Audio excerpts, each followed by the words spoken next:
소년 범죄가 끊이지 않고 있다. 그들은 스마트폰과 SNS에 익숙한 디지털 세대인 만큼 대담하고 치밀한 수법을 사용하고 놀라울 정도로 잔인하다. 하지만 성인 범죄를 능가하는 수준임에도 소년법에 따라 솜방망이 처벌이 내려지는 경우가 많다. 따라서 소년법 개정에 대한 청원이 올라오는 등 국민들의 불만이 크다. 그렇다면 정확하게 알아보자. 과연 소년법의 현주소는 어떨까?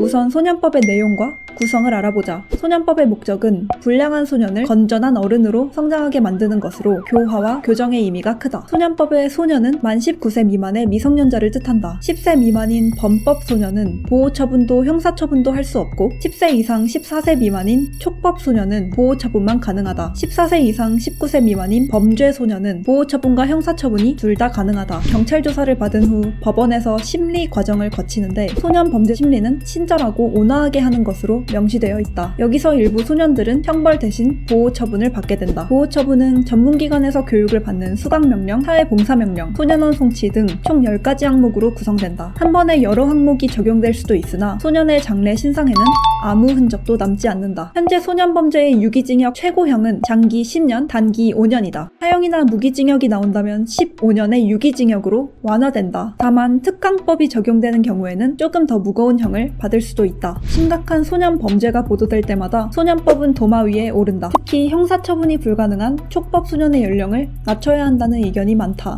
우리 못 잡아갈 텐데.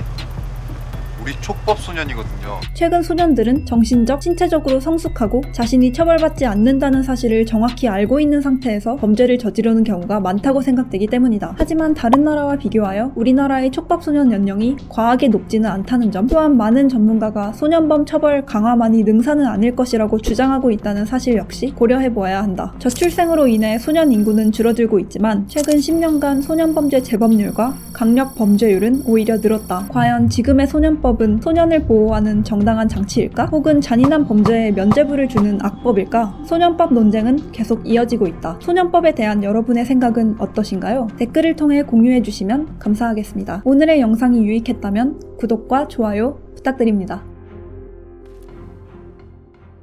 현재 중학교 2학년인 피해자 군은 중학교 1학년 때부터 동급생들에게 심한 폭행을 당했습니다. 사건의 발달은 같은 초등학교에 다니던 A군이 중학교에 입학하여 군을 놀리기 시작하면서부터였습니다.